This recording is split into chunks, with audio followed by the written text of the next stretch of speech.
What's up, guys? What's up? Welcome back to ProSportsRoom. Yeah. For the first time. For the first time, introducing Brandon, a.k.a. Alpha, a.k.a. Papa, AKA Mr. New Orleans. a.k.a. Mr. New Orleans, AKA Mr. Easy Breeze. a.k.a. FSU all days, Ready. AKA Doke. Mr. Doke. Doke. a.k.a. Forsen, a.k.a. Jimbo, AKA Brandon. a.k.a. Brandon. That's probably what we should go by. Yeah. Well, Seems easy. But you know what? I like Doke. Welcome back to another Pro Sports Room. You are tuning in on YouTube. Yep. If you didn't know that already. Unless like I said, somebody downloaded our video and put it somewhere else. my name's Mike. This is Caleb. This is Brandon, our special guest for this week. We got a lot to talk about. Anywhere from breaking down the NFC and the AFC South. Marshawn Lynch and Michael Bennett taking some seats for the national anthem. Sammy Watkins and his trade.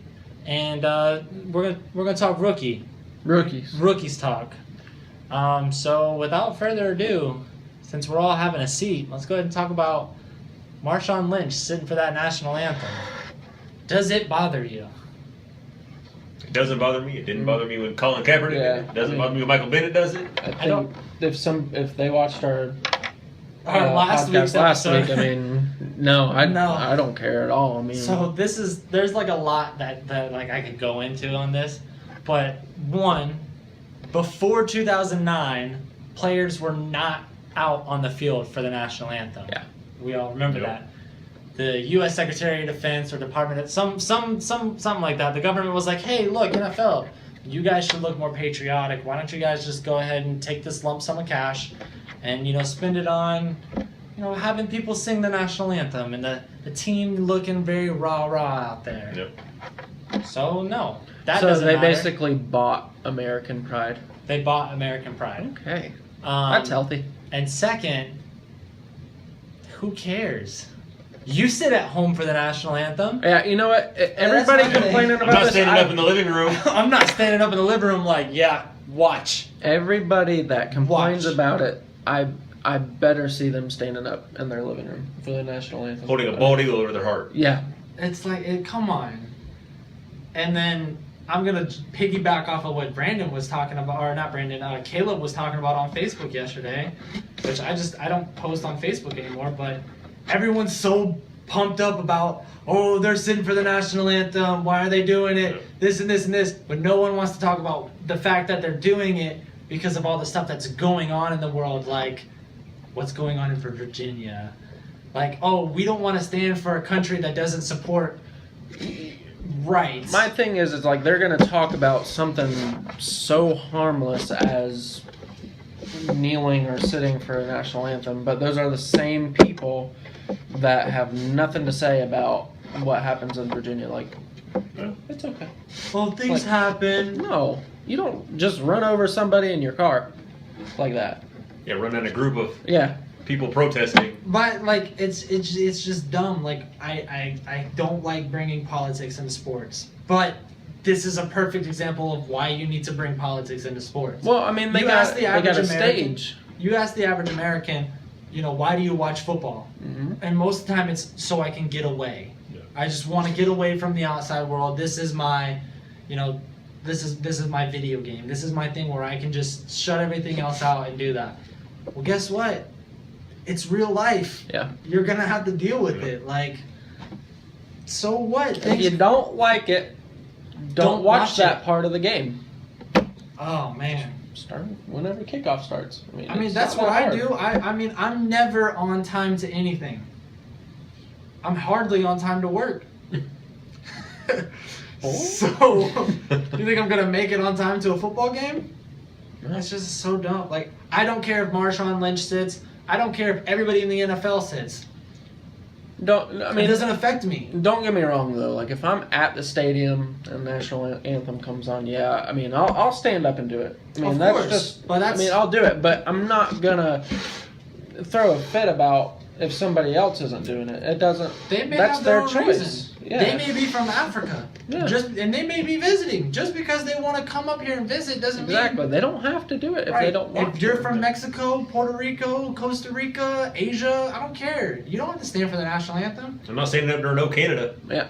Yeah. I am. I mean, if everybody That's else the is standing six. up around me, I tend to stand up because I get nervous.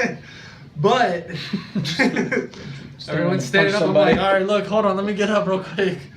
But hey, man, let people do what they want to do. It doesn't affect anybody. You're like trying to control their life for a song that That You know don't what? even agree with. yeah. Oh man, whatever. Yeah, it's okay. Whatever.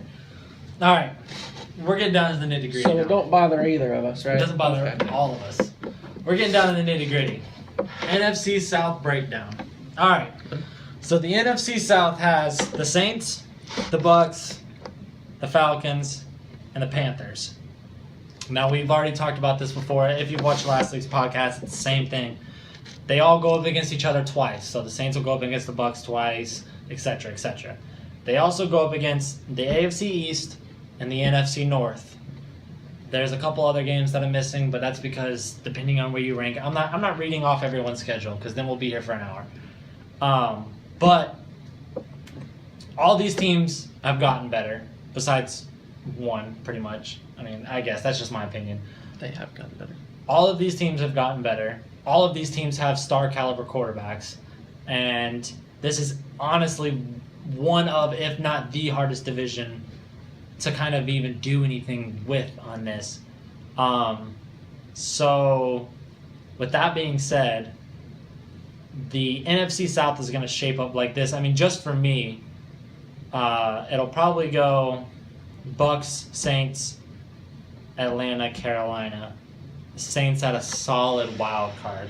For me, anyways. I mean, the Saints improved their secondary. The Bucks improved their offense and their defense. Atlanta didn't really do anything to improve their secondary, which their secondary was ranked like 28th. And they had like one of the worst defenses in the league last year. And Carolina picked up, I mean, Cam's coming back, but they don't know when exactly he's going to come back because he's also hurt, just like Andrew Luck. I don't think McCaffrey is going to be the X factor that they need. I just feel like there's a couple question marks on that offense still. So, I mean, yeah, that's where I'm sitting at for that. Bucks, Atlanta, Carolina, New Orleans. Jeez. And New Orleans is like a solid number 4, like winning like 11 games. Oh, okay. No, I don't. That division, like, you can't afford to lose games. Like, you just can't. Like, but the Bucks, I mean, that offense speaks for itself. And that defense, I think their defense is going to come up really strong this year. And Atlanta, I don't think they're going to have a bad season, but it's definitely not going to be like last year. I think Kyle Shanahan was a bigger part of that offense than big time. I mean, don't get me wrong. Yeah, he blew a 25-point lead, but he's also the reason why they were in the Super Bowl. Yeah, He was the reason they had that 25-point lead. Yeah. So Carolina, I think Carolina will be decent this year too. They got to tweak up that defense and offensive line, but I think they're moving in the right direction. I like Devin Funchess, not just because he's from Michigan, but I mean he's a solid big receiver. And then I mean you just throw Kelvin Benjamin in there being healthy. yeah, but Josh Norman was Be a all right. big part of that defense, and now that secondary's Mm-hmm. that secondary's scarce. Well, that's why they got to tweak their defense. Because, I mean, Josh Norman didn't have a great year last year. That kind of just proved the point that he was a part of that system. Oh, yeah. So they need to draft or pick up a solid cornerback that they can rely on. And they have the best linebacking core in the NFL. Exactly. So, I mean, just tweak up that secondary a little bit. I think Carolina's back, but not this year, I don't think. I think the Bucks are gonna win it I've this told year. everyone, and I still stick by this. The Bucks will only make the playoffs if they have a solid run game. Jameis is like if I was to compare a quarterback in the league right now to Jameis, it'd be Aaron Rodgers. And I'm not saying like arm wise or mobility wise. I'm just talking about like system wise. Like Aaron Rodgers went to the playoffs last year with no running back. Literally, like he had. Ty Montgomery, who was a tight end, wide receiver, kick returner, punt returner. No. You know, running back, punter, quarterback, all of it. And DB. It's like, oh, okay, cool. You play defensive end. Let's run the ball. So for the Bucs to be able to go to the playoffs, they have to have a dominant run game. Not someone who's like going to be rushing for 2,000 yards, but they need somebody who will rush over 1,000 yards for them to ensure that they'll be in the playoffs. Just steady and reliable. If someone can get one, it doesn't matter what running back it is, someone has to get over 1,000 yards to be able to give some help to that offense. I mean, they got a decent 1-2 punch too with Doug Martin and Charles Sims. Yeah. I like Sims a lot. You know, they also got Jaquiz Rodgers too. I agree with you, but it's like they have to be. I agree with you. Because that offense is already scary as it is. Now you add a legit run game, then it's like, okay.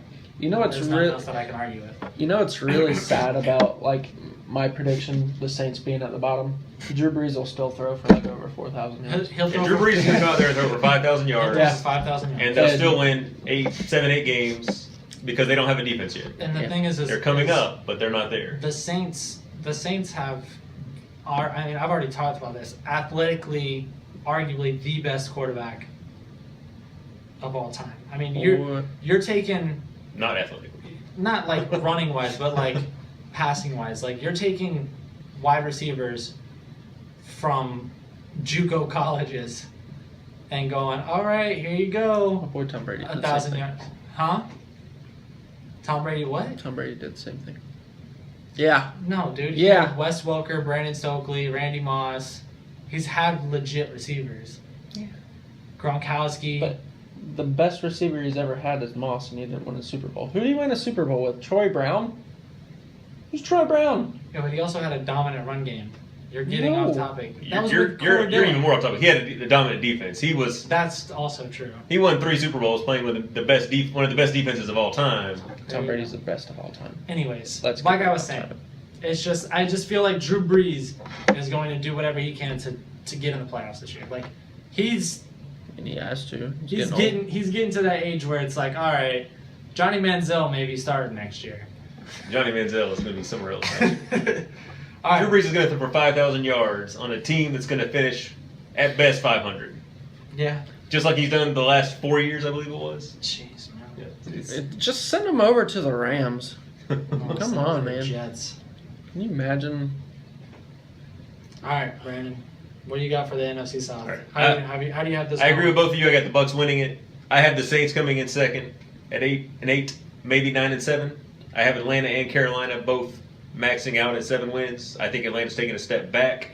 I don't believe in their defense. I don't believe in much of their offense without Kyle Shanahan running the show. I think they overpaid my boy Devontae Freeman, making him the highest paid running back in the league. He's not the highest paid running back in the league kind of guy. No.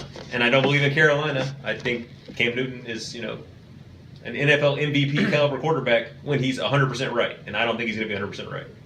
Not only that, but Julio Jones is so inconsistent. People don't realize that. Like, yeah, he had, almost 2,000 yards last year or something like that? But he's so inconsistent. One game he had like 250 yards, and the next game he had 17. You can't play like that and be considered an all-star receiver. Yeah, you can. Yeah, you can. When you have almost 2,000 for the season, you can do whatever you want in 1 or 2 games. I guess you can. You can have a game off. I guess you can. Now, but if you're talking about a fantasy perspective and you get like 200 yards, yeah, I'm going to start Julio again next week, and then you get 17, yeah, I can see why you'd be mad. Yeah. But, no, if you got a 2,000-yard season... And if he's doing his job, I mean, you're a wide receiver. They can take you out of the game plan. Yeah, as long exactly. as you win, I see what you're saying. I was looking at it from a fantasy point because I had him from a fantasy point. Mm-hmm. So. Now, I mean, I could be wrong about the Bucs winning. I mean, Atlanta, it's going to be hard for them not to win that makes any sense because they got a good, fast, young defense. I like their defense, but I don't know. Their defense let them down in so many games last year. yeah, And they I didn't do know. anything to improve it besides adding Dontarie Poe or Dontier Poe, the guy from Kansas City. I know that, And but their run game wasn't bad. It's because you could pass all over their defense. Their defense was like the Saints last year, except They hit the quarterback they hit occasionally. the quarterback. Vic Beasley's a stud. really Grady Jarrett's is. pretty decent. You But picked up it's like- Dontarie Poe, and then everything behind him is hit or miss. Everything behind them is hit or miss. It's like having Jarvis Bird as your safety. I'm just waiting for Carolina to go 15-1 again. It's not gonna happen I'd be good with that. because they don't. I mean, like same thing with them. They don't have a secondary. This is honestly like the best defense on this team or in this division is the Bucks, and even then, that's scary to say because seeing who are the other wide receivers, in this division, Vernon Hargraves is small. Brent And I'm not Grimes. saying Brent Grimes isn't the number one. Vernon Yeah. Hargraves is the number one. No, Brent Grimes is number 1. I don't think so. I think they have Vernon Hargraves number one because Hargraves was lined up on Evans No. when I was at training camp. He was lined up. I think on they'll Evans. match him up though. They're not going to just say you're sticking to Right, number one. They don't. but No, Tampa yeah, doesn't do that. If they didn't, Hargraves would be going up against Julio Jones, Michael Thomas, and Kelvin Benjamin. Kelvin Benjamin or Devin Funches, both of them are Yeah, or big Funches. receivers. It's like, oh, okay, Big receivers. great. I mean, you got to think Funchess used to play tight end in college. That's crazy. Yeah, I mean, they're the only thing with the Bucks secondary is, they just got to be aggressive. They got a really good front line. Yeah, I like their front four and I like their linebacking core. Yep. It's just Quan Alexander. that secondary. It's good. It's just it's gotta win some games this year. Is Chris Conte starting this year? At safety? I didn't see him Ooh. at training camp. Ooh. I didn't see him at training If camp. he's starting, they're not winning the division. But I mean, like I said, the Saints defense is young, but they've gotten better because they actually looked at the draft and goes, all right, our defense is terrible. Let's draft defense. They've got talent on the Saints. They got defense. better on offense. I mean, because honestly, like I've always said before, Brandon Cooks is good, but Brandon Cooks is just. And you picked up Ted Ginn, who can do basically the same things Brandon Cooks Brandon did. Cooks is just fast. He's just bigger, too. So and Ted Ginn's he's going to drop some fast. wide open passes. You're getting that. So That's what you get when you get Ted Ginn. He's going to blow the top off the defense. Exactly. He's going to catch half the times he does it. Yep. Exactly. Sometimes he's just going to drop a random ball that would have been a wide open touchdown. Yep. To win the game. But, hey. Other times he's going to catch the crazy catch with one arm. Yeah. He'll catch it with his foot. It's just this is literally like the hardest division for me. But we all got the Bucks winning, though, right? We all got Yes. the Bucks. Okay. Because I mean, We just the disagree. NFC starting South NFC. has the AFC East, which the team that everyone would most likely lose against is the Patriots. Yeah. And I feel like depending on where you play the Patriots, And also, depending on when and where you play the Patriots, that will be a factor. Well, the Bucks got them in Tampa. The Bucks got them in Tampa in October, I think. So, but then the next one is the NFC North, and that one is pretty much set too, because all you have to do is beat Green Bay. Green Bay. Well, But like when I was talking to Brian Baldinger on at training camp, he said that the only way that you can win this division is by beating the teams in the division. yeah. There's teams out there like the AFC South. You could easily lose that division and beat all the other teams out there Mm-hmm. and Yep. still win your division. Yeah. If you get what I'm saying. Mhm.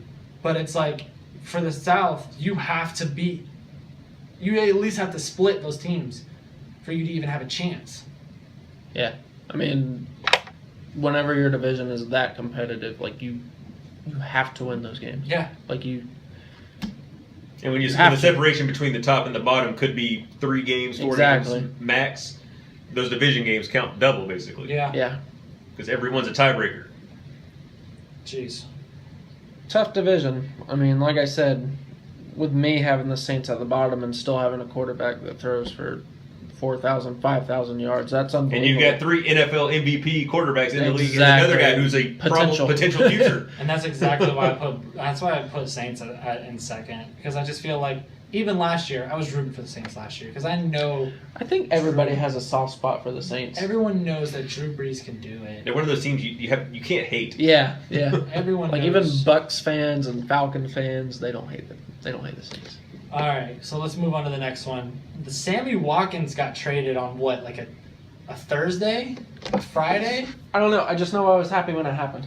All I know is that I was looking at my phone and everyone's like, Sammy Watkins got traded to the Rams, and I was like, wait a minute. No, he didn't. No, he didn't. That was my thought. And at because first I was like, that's a bad trade by the Rams. And then I saw what they gave up, and I was like, that's not a bad trade by the Rams. No, it wasn't. And it's the time of year where you never see trades like this going down. Exactly. No, you never see trades going around in It's preseason. the beginning of training camp.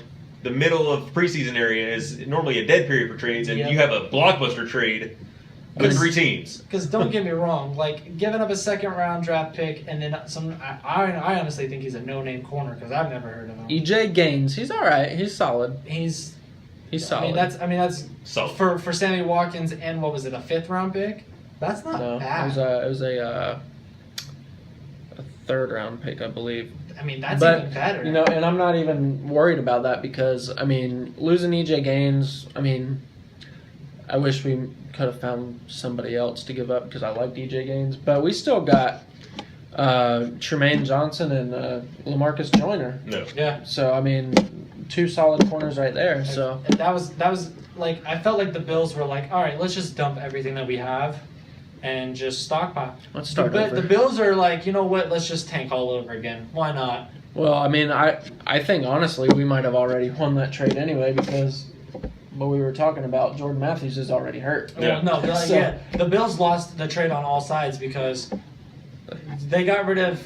They're not going to compete for any games this year. When a lot of people thought The only they thing were they're going building for now is the future because they traded 2 former first-round picks for Yep. a 2nd and 3rd-round pick. and like Somebody we should have drafted in the first place. Yeah. Sammy Watkins is going to be great out in the Rams. Oh, I hope so. He just has to stay We- healthy. we That's his need a only thing. receiver. But don't get me wrong. Who wants to stay healthy in Buffalo? I wouldn't want to stay healthy in Buffalo. My thing It's is cold.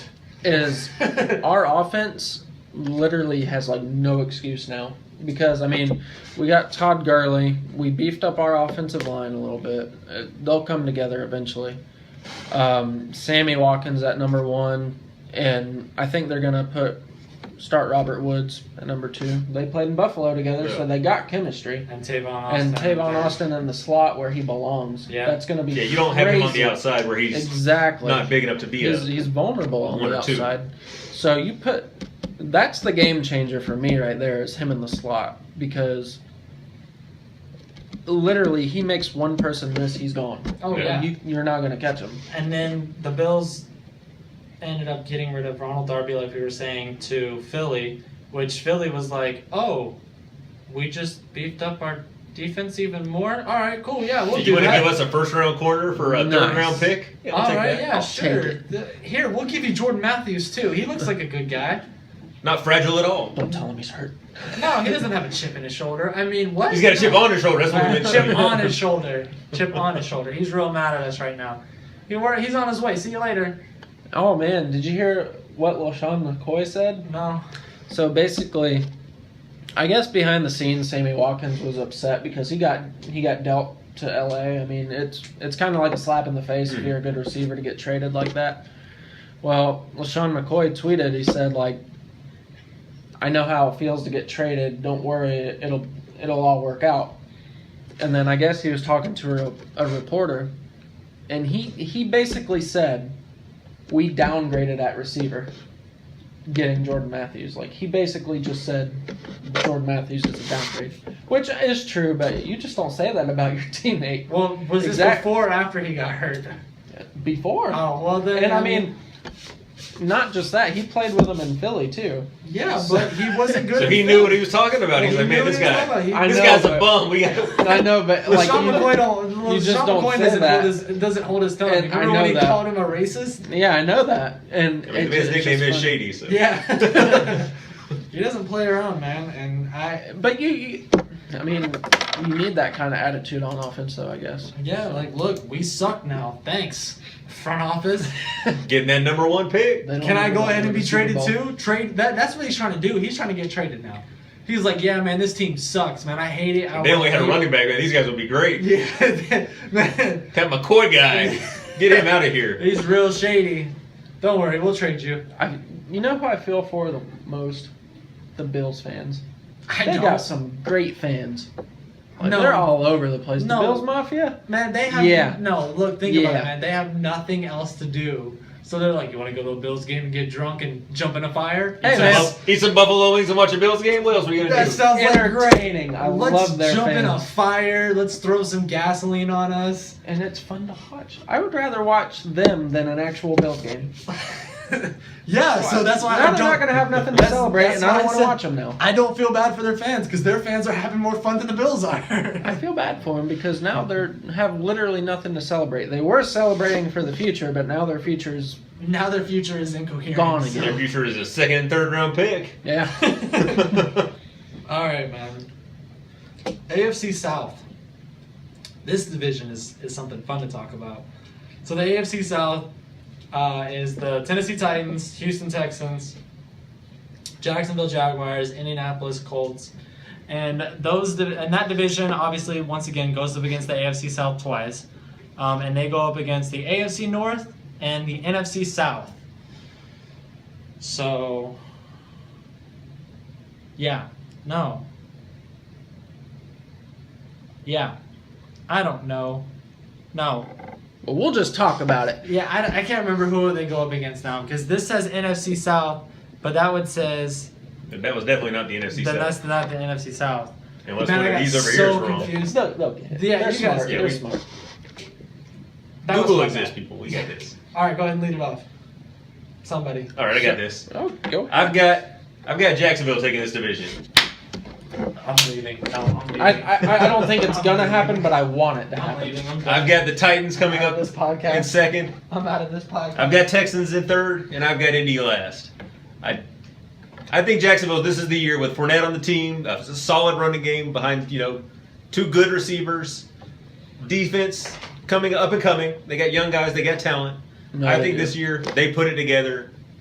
They win the division with 9 wins. That's all you need in this division. That's all you need.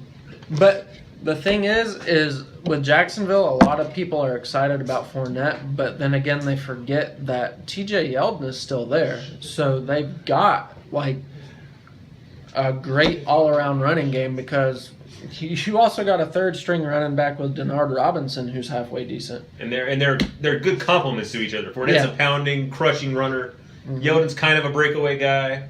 And Denard Robinson, he's just another one of them people like Tavon Austin. Like he makes one move, he's gone. Yep. But with me though, I mean, as much as I want Jacksonville to win it, I don't think it's this year because I've given up on Blake Bortles. Yeah. I want him to do good. I just don't think he's there yet.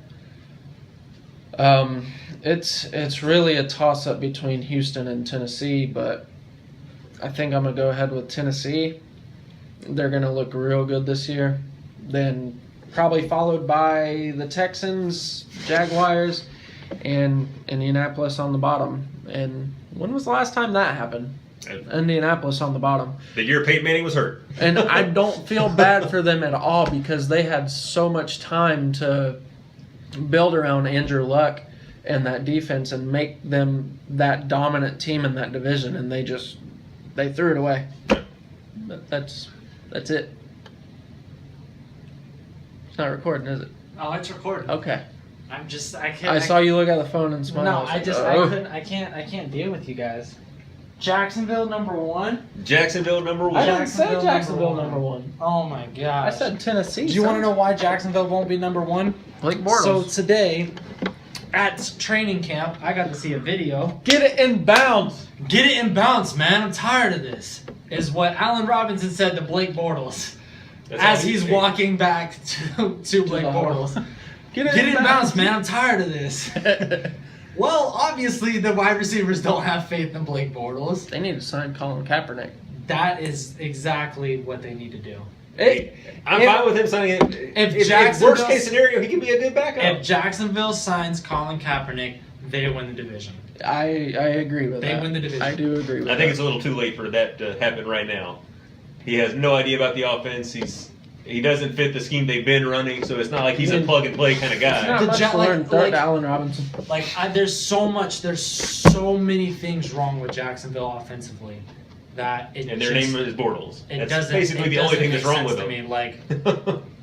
They've got talent at receiver, they've got talent at running back, they've got a decent tight end. I just feel like their offensive line is not awful. Mercedes Lewis. He's decent. Oh, I forgot Mercedes Lewis. He's decent. He's getting old, but he's decent. So they have wide receivers. They have tight ends. They don't have a run game. They have Leonard Fournette. They have Leonard Fournette could not run up against a pro-style defense last year. Chris Ivory consistently is hurt. When he's the only thing on your team and the quarterback can't throw for more than 50 yards a game. As much as I was with you with Fournette, I watched him hit the hole against New England. He looked like an NFL running back. I'm almost ready to take back what I said. It's preseason against I get that. number 2 defense. And I get that. So basically he's going up against the teams that he was going up against in college. The last running back that was like a workhorse that I remember in college was Ray Rice. And he lasted like 2 years. When you get the ball that many times, dude, after the Super Bowl he was done. He wasn't putting up the yards that he was because he punched somebody. Yeah, he was. Okay, but still he wasn't putting up the yards because he was out of the league. Before he punched her, he wasn't putting up the yards like he was. When you are getting a workhorse, pretty sure he made the Pro Bowl the year before he punched her. No, when you're getting a workhorse like that, it puts a wear and tear on you. Leonard Fournette was LSU. No, if you would have said Cadillac Williams, yeah, he was a workhorse that got destroyed because he ran it so much, but. Like we were talking about, they got T.J. Yeldon, and they got a decent third-string running back with Denard Robinson. Where's Ivory at? Ivory. They got Ivory. They got 4 running backs. There is no reason why he needs to be a workhorse. I don't think he will be because they got 3 great receivers that could probably be the number 1 on any team. At least 2 of them could be a number 1 on several teams. I mean, Marquise Lee is the only questionable one. Yeah. But you got him in the slot. And he's a solid number 2. That's your third option. You got Allen Hurns and Allen Robinson. So you don't need to run the ball like that. Will they? Probably, because they don't trust Blake Bortles.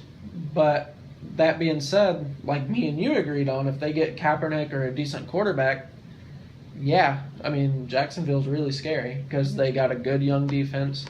They got Bouye and... Ramsey as your corners. They've got a great team right now.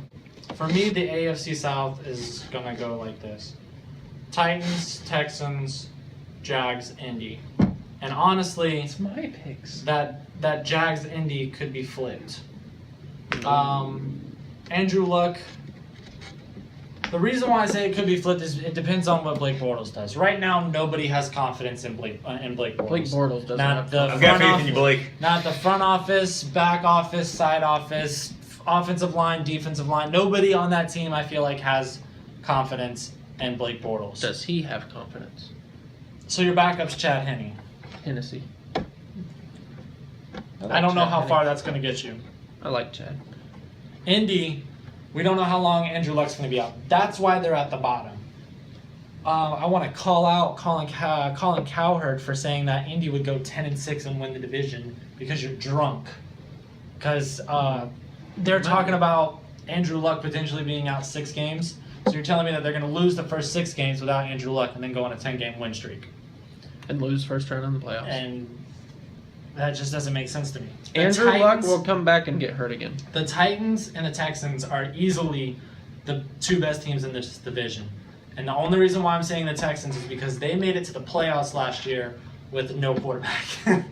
In a division where you had to win, 8 games to make the playoffs, though? But they won 10 games. But they only needed 8. 9. Was it 8? Tennessee was 8-8 or 9-7. I think they were 8-8. I think they were 8-8. Okay, so 8 would have made the playoffs. Now, say something does happen and Jacksonville does get Kaepernick or something like that. Where do you put the Jags? Same spot? I put them in second. Second? I have Tennessee. I have Tennessee winning it. It's going to be hard to beat Tennessee. It really is. Tennessee has arguably one of the best run games. They have the third best rush game in the league last year. They've got a great offensive line that's under the radar. Line. That's the strength of their team to me is their offensive line. I think they have a top 3 offensive line in the league. Their biggest issue last year was Marcus Mariota has no one to throw to besides Delaney Walker, and the front office was like, "Look, we're hearing what you have to. We're hearing what's going on. Let's go ahead and do this." Corey Davis, Tavon Taylor, Eric Decker, and you still have Delaney Walker. Yep. What else can I give you? Not and just that. he was like, "All right, Knees that cool. don't break. I appreciate it. That's what you need. So if they're one injury away from being done. I told you guys last year that Tavon Taylor was going to be amazing, and when he played in that preseason game against the Jets, he stood out. He stood out a lot. Like just watching him, he stood out a lot. You put him in the slot with Eric Decker at the 2 and Corey Davis at the 1, because I'm assuming they're going to put Corey Davis at the 1. Probably yes. If they don't, I mean, Decker is a really good route runner. He's not predominant enough to be a number 1. But he's a good number 2. Backup. Yeah. He's a good number 2. But the Titans just have one of the scariest offenses in the league that's quiet. Not to mention their defense has improved. Their defense has improved because they picked up Adoree Jackson. I feel like Darrelle Revis should go to the Tennessee Titans. That would just set that off even more. Then Revis could be able to teach the young guys. He can move back to safety. Just let it all play out because they still have that guy from that guy whose cousins or brothers with the guy from the Patriots, right? McCourty? Yeah, Devin McCourty.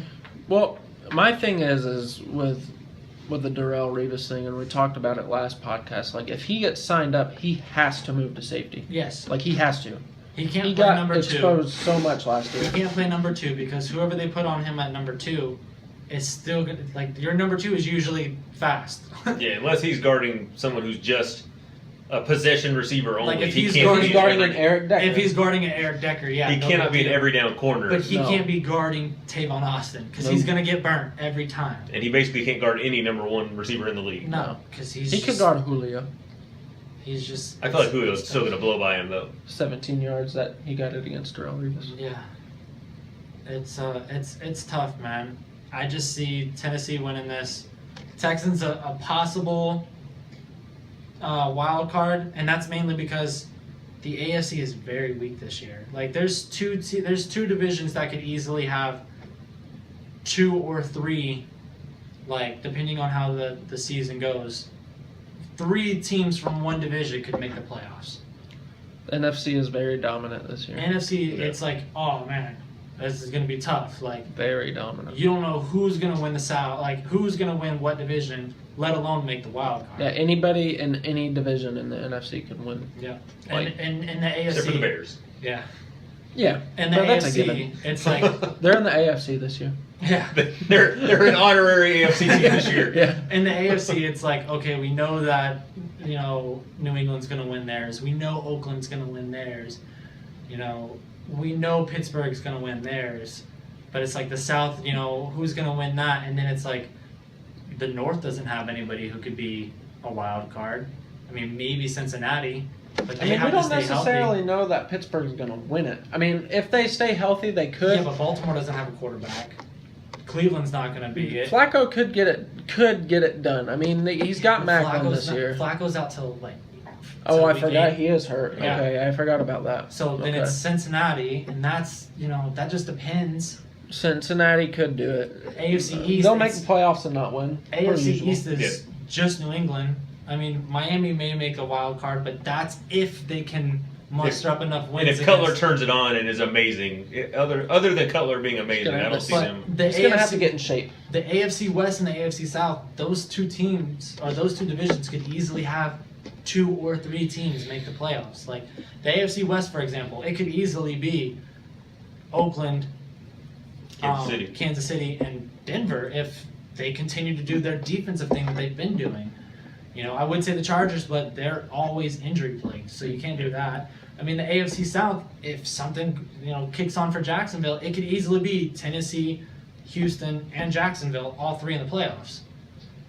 And it's like, oh, geez, like, that's stacked heavy. Yeah. But it's one of those things where it just depends. And it's exciting, but AFC South is by far, the AFC South and the NFC South, those are besides the NFC East, those are the two hardest divisions for me to pick for right now. I remember whenever the NFC West used to be the hardest division in football. Jeez, man. I remember from within 3 years they went from a laughingstock to the Yeah. best division in Yeah, football. we were nasty, and we were like the only team that could knock Seattle off. Those were the only 2 games we won. Yeah. We beat them. All right, week 1. So everyone, I hate. Excuse me, sorry. I hate preseason. I really do. I've always hated it. It's just like it's not fun to watch on TV unless you're watching like your team, and even then, Yeah. it's like. First quarter, you're done. You're mainly wanting to find out who the backups are going to be for the guys on your team. I mean, for me, it's exciting because I'm watching my team. Yeah. My second and third string team, those are my potential quarterbacks and wide receivers and running backs and all that. You have to. I have to be excited You have because to. we don't know what's going on with these teams. So yeah, preseason is just not fun to watch. I think the only good thing about preseason is that tickets are cheap. I can go to a preseason game for $3 Yeah. and not be mad at it. I'll just be sitting in the stands like, oh look, there's a football player. I'm just That's your dinner too. So. Yeah, that's my dinner too.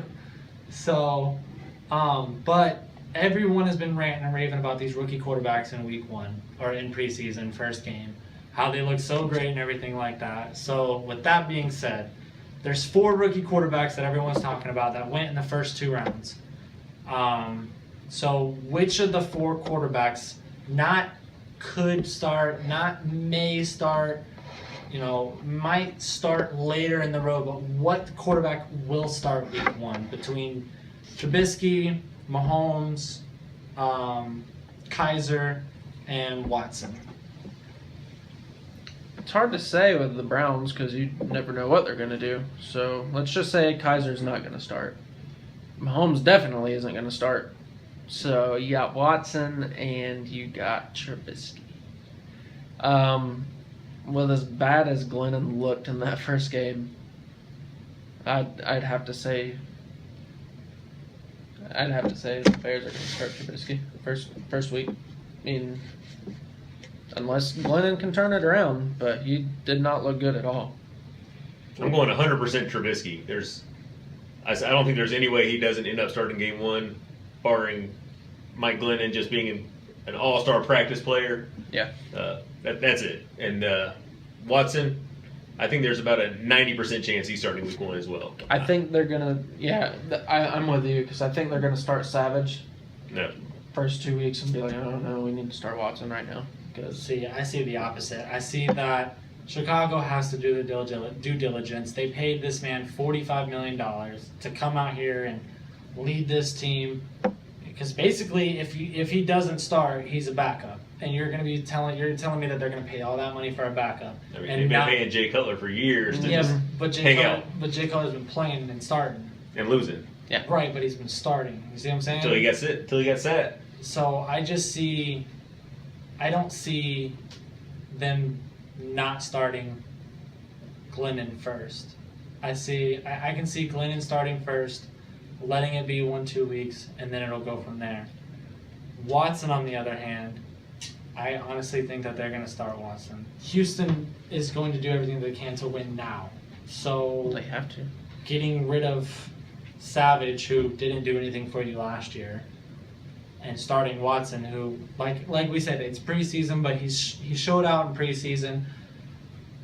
I mean, I would start him. Mahomes isn't going to start this year. No. They're grooming him. Maybe not until middle of this year if something goes wrong with Alex Smith, if they just start doing really bad. Kaiser could also be a potential start because as much as they say Brock Osweiler looks good, I think Kaiser looked better in the preseason, but once again, it's preseason. So it'll be fun to watch. But I think honestly it'll be Watson over Trubisky only because they paid Glenn so much money. so they'll probably let Glennon ride it out for 2 weeks, and they know that they know they're not going anywhere in the division anyways. So I feel like by the end of the year, all 4 are starting.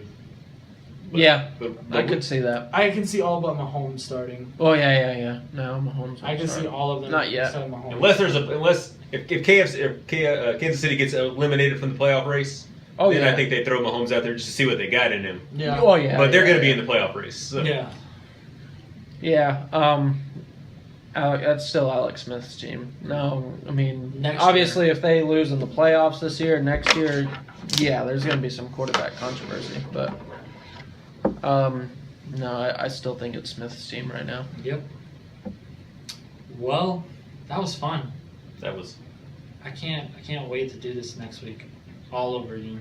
All over. Over again. Can't wait to watch excited. this next week. This will be on Thursday, so you'll be seeing this on Thursdays. You will be seeing it on And Thursday. you guys are seeing it on Thursday. So, thank you guys for tuning Yes. in. Hope you guys enjoyed everything that we talked about this week. Let us know what you think about the, division rankings, all that. Let us know in the comments below. Like and share this video. Share it on Facebook. Check us out on Facebook. All that information in the description box below. Thanks, Caleb, for joining me every week as usual. Thanks, Brandon, for coming out. This won't be the last time that you see Brandon. So, thank you guys. See you guys back next week. Yep. Bye, guys. Bye.